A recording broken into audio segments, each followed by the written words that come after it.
If you want to erase some objects from your photos on POCO X8 Pro, start by opening the gallery, unlock your phone, and go for that picture that you want to customize. For example, this one. Now click here, go into the Create, and select Erase. Now as you can see, I have to download this additional plugin because it's not available as default, but after just few seconds, we will be able to use it. There's also a lot of other things like some cutout options, some sky effect, or for example expand, but we are just waiting for the erase.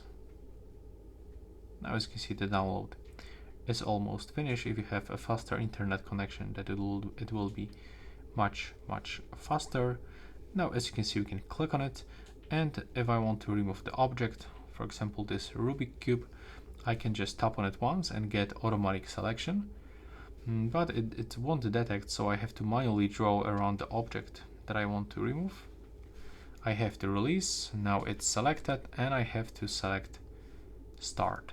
So it start erasing, and I have to just wait for final result. And if I will be satisfied, then I can click save in the right upper corner.